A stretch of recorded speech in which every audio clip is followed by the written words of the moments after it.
What would you do if the person who caused your greatest pain became the person you couldn't imagine living without? That question haunted me long before I ever dared to answer it out loud. I'm 76 years old, and this is not a story about perfection or easy forgiveness. It's about grief, guilt, marriage, love in old age, and a secret I carried for decades because I knew most people would never understand it. Let me break the ice right now. Yes, I married the woman who was driving the car in the accident that killed my son. The moment people hear that, they expect anger, shouting, accusations. But life doesn't always move in straight lines. Sometimes it twists in ways that make you uncomfortable, ways that force you to question everything you thought you knew about justice, about love, about what a father should feel. And before you judge me, you need to hear how it happened, because nothing about this story is simple. The night my son died split my life into before and after. Marriage, family, fatherhood, all those words suddenly felt fragile, like glass you could shatter just by touching. For years I lived inside silence. People think grief is loud, but most of the time it's just quiet. An empty chair, a closed door, a name you avoid saying because if you say it, everything breaks again. I convinced myself that anger would protect me, that bitterness would keep the memory of my son alive. But anger is a prison you build with your own hands. Then came the twist I never expected. I met her. Not in a dramatic confrontation, not in a courtroom scene from a movie. It was ordinary, almost painfully so. A hallway, a trembling voice, two people tied together by the worst moment of both of their lives. She didn't run from responsibility. She didn't excuse herself.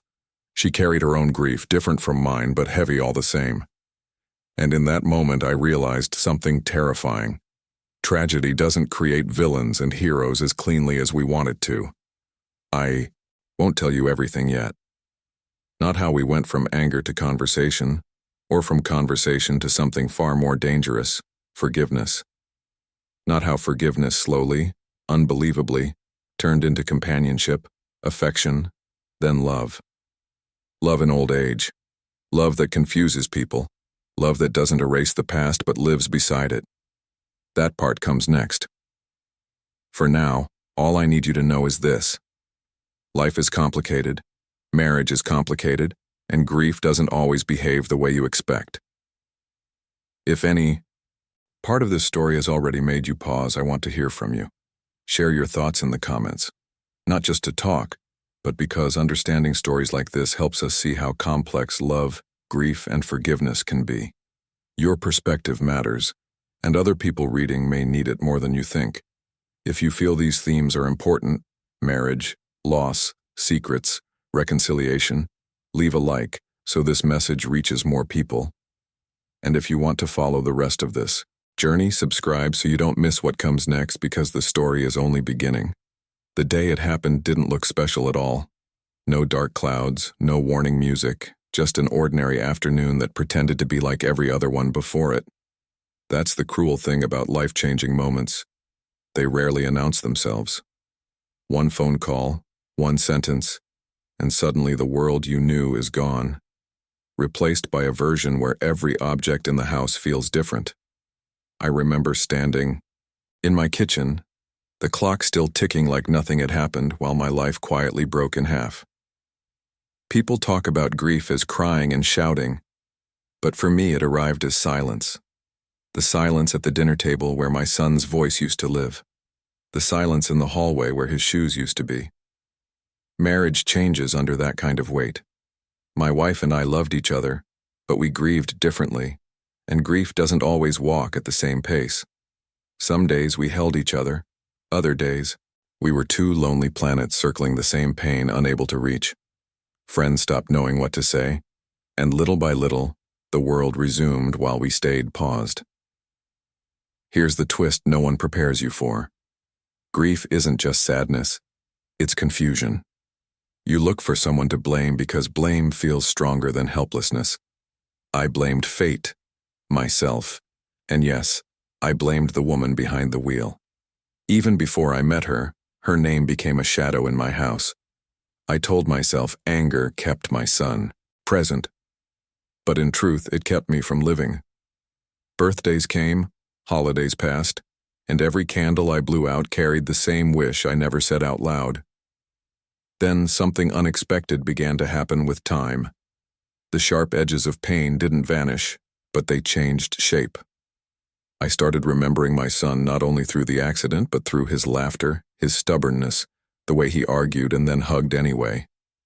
Love and loss learned to stand side by side. And in that fragile space, the idea of seeing her, the person I thought I'd never face, stopped feeling impossible and started feeling necessary. Not for drama, for truth. Because secrets and silence were slowly closing my life around me, and I needed air. It didn't happen in courtrooms or dramatic confrontations. It happened in a quiet place, almost embarrassingly ordinary, the kind of place where people wait in lines and nobody knows that someone's entire life is about to change again. I saw her before she saw me, older than I, remembered from the documents and the reports, shoulders slightly bent as if life itself had weight. For years I had imagined this moment as fire and thunder, anger exploding, words I'd rehearsed in my head. Instead, when our eyes finally met, the room shrank and time slowed, and all I could feel was a tired human sadness on both sides. Her hands were shaking, not the kind of shaking you fake out of guilt, but the trembling of someone who has carried something heavy for too long. She tried to speak and no sound came out. People think there are perfect speeches for moments like this, but there aren't. There is only breath, and then whatever truth you're brave enough to say. She finally whispered, "I am so sorry." And it wasn't a legal sentence or a prepared apology. It sounded like something she had been saying to herself every day since that afternoon. And here is the twist I never saw coming. I recognized the same sentence inside my own chest. Because grief had turned me into someone else too. I had blamed, shouted in silence, rewritten the past 1,000 times, and yet standing there I realized that neither of us had escaped that day. We had both been living with an empty chair at our tables, just for different reasons. Anger had promised me strength, but it had only made my life smaller. Listening to her, I didn't hear excuses. I heard someone who had lost herself, someone whose life had been divided into the same before and after that haunted me. We sat down, no raised voices, just two people who had spent years avoiding this moment finally running out of places to hide. I talked about my son, not the accident, but who he was, the way he laughed with his whole face, the music he loved. She cried not because she was being watched, but because she was being allowed to listen. And then another unexpected turn appeared. She told me about her life after that day. The letters she wrote and never sent, the apologies she practiced and never delivered, the way she stopped celebrating anything because joy felt forbidden. Forgiveness didn't happen there. It didn't suddenly appear like light through a window. What happened was simpler and more unsettling. We saw each other as human for the first time. Not labels, not headlines. Just two aging lives trying to understand how to live with what couldn't be undone. And in that first fragile conversation, something opened that I had kept locked for years. The possibility that my future didn't have to be only made of bitterness. There is a thin, almost invisible line between hatred and forgiveness, and I walked on it for years like someone crossing a broken bridge. After that first meeting, nothing magically healed. I would leave our conversations feeling lighter and then wake up at night furious again, hearing my son's name in the dark. People like neat stories where forgiveness arrives clean and shining. Real life is different. Forgiveness is messy. It drags your heart back and forth, forcing you to confront every belief you ever had about justice, loyalty, marriage, love, and what it means to honor the dead while still choosing the living. I kept asking myself questions I was afraid to answer. Was forgiving her a betrayal of my son, or was clinging to anger a betrayal of myself? My family didn't understand. Some friends stopped calling. Others thought I had lost my mind. They wanted simple roles, Victim and culprit, good and bad. End of story. But grief had taught me something. Uncomfortable. Human beings are rarely one thing. She carried responsibility, yes, but she carried sorrow too, the kind that ages a person from the inside. I saw it every time she looked at me, as if asking permission to even exist in the same room. Our conversations grew longer. We talked about my marriage, about how loss had carved distance into it, about her own life filled with silence and self-punishment. Little by little, I realized that the hatred I held was not protecting my son's memory. It was protecting my pain. And pain becomes familiar. You start to live inside it like an old house with broken windows, afraid of what life might look like outside. The real turning point didn't come with some dramatic speech. It came in small moments. Sharing coffee, hearing her laugh for the first time in years, realizing I had gone an entire afternoon without feeling the weight inside my chest crush me. That scared me. Healing can be frightening because it means letting go of the identity built around loss. Who was I if not the father who lost his son? What if forgiveness didn't erase him but changed the way I carried him? What if love could exist beside grief instead of replacing it? These questions followed me like shadows, and with every step toward compassion there was a step back toward anger. Yet slowly, I noticed the distance between those steps growing. Forgiveness wasn't an event. It was a direction. And somewhere along that uneven path, affection appeared. Fragile, unexpected, impossible to explain to anyone who wanted the world to stay simple. I wasn't crossing sides. I was building a bridge inside myself. I was learning that forgiveness does not deny the past. It refuses to let the past decide every remaining day. That realization didn't end the story. It only opened the door to the next part, where forgiveness would take on a shape I never imagined. The beginning of love in old age. It didn't happen with fireworks or dramatic music. It happened in small, almost invisible shifts. A shared cup of tea that didn't feel heavy. A conversation that wandered beyond the past. The first time I noticed, I was laughing and it scared me. How could there be laughter in a story built on loss? I had promised myself I would never forget my son, and I thought that meant I should never feel light again. But love in old age doesn't ask permission. It arrives quietly, sits down next to grief, and refuses to leave. We started meeting without the excuse of working through the past. We talked about simple things, gardens, books, the strange loneliness of getting older. Her face softened when she spoke about the life she thought she no longer deserved. I realized I didn't just forgive her. I cared whether she slept, whether she ate, whether she was okay on stormy nights when memories get louder. That realization felt like betrayal and relief at the same time.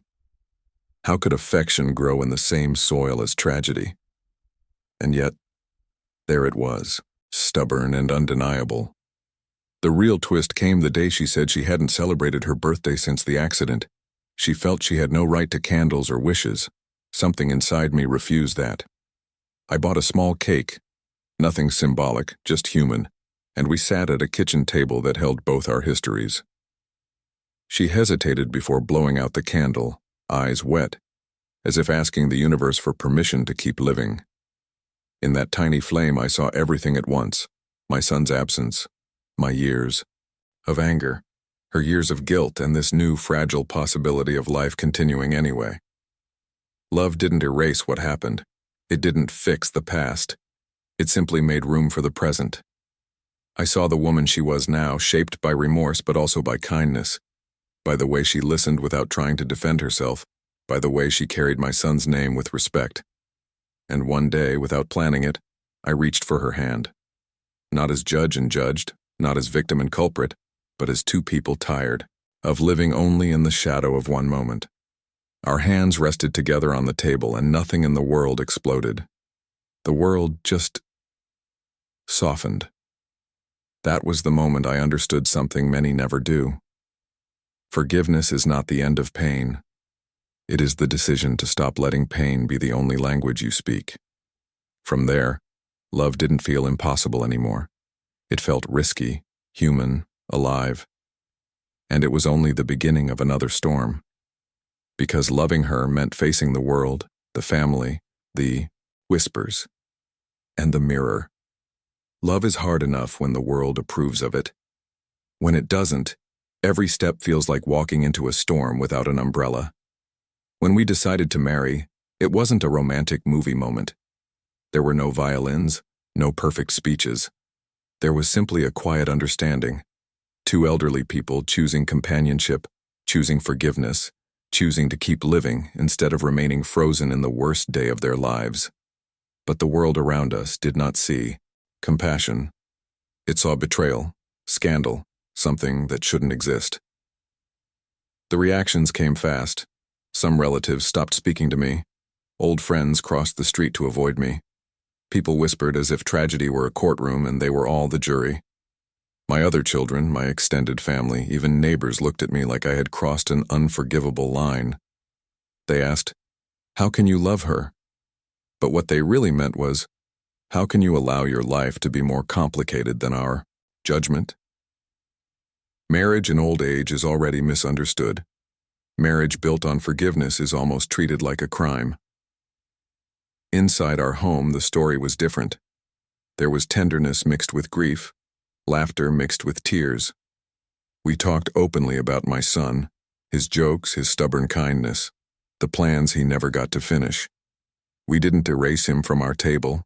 We gave him a chair in our conversations. She never asked me to forget. She never tried to rewrite what happened. Instead, she carried his memory with me, carefully, like something precious that neither of us owned alone. That honesty was our only defense against the noise outside. Yet even with love, guilt lingered. On our wedding day, there were more empty chairs than full ones. I remember looking at the space where my family should have been and feeling pain layered over joy. But I also remember her hands trembling in mine and the vow we made. Not the traditional ones about perfect happiness, but silent promises about courage. Courage to face mornings with headlines in our heads. Courage to wake up knowing that forgiveness has to be chosen again and again. Courage to accept that some people would never understand. What surprised me most was how marriage changed us. Not into different people, but into people finally allowed to be honest. We didn't pretend life was fair. We didn't pretend love was simple. We admitted our fears. Hers that she did not deserve happiness. Mine that happiness would be seen as disloyalty to my son. But every shared meal, every walk, every ordinary evening watching the light fade through the window became proof of something quiet, yet powerful. Life goes on, even when others think it shouldn't. And still, judgment followed us everywhere. Family gatherings avoided, invitations that never came, conversations that turned cold when we entered the room. But there was also something else, something unexpected that began to grow beneath the criticism. Peace. Not loud peace, not triumphant peace, but the gentle peace of knowing that our marriage was not built on forgetting, but on facing the truth without running from it. That peace is what carried us toward the next chapter. The part where we learned how to live with love and absence at the same time. Loving her never meant my son stopped existing. That is the misunderstanding people outside our life will probably always have. They think love is a replacement, that if you open your heart again, it means you close the door on what was lost. But real life is not a clean ledger. I learned to live with two truths at once. I love my wife, and I miss my son every single day. Both are real. Both shape me. Both walk beside me every morning when I wake up. There are days when the house feels full, coffee brewing, gentle conversation, her hand brushing mine as we pass in the kitchen. Then there are days when the silence is loud, when an old song or a photograph pulls me backward, and I feel the ache like it just happened. Grief doesn't expire just because happiness arrives. It lives with you, quieter maybe, but still present, like a room in the heart where the light is always soft. I stopped trying to move on. Instead, I learned to move forward while carrying what I love and what I lost. She lives with absence too, though in a different way.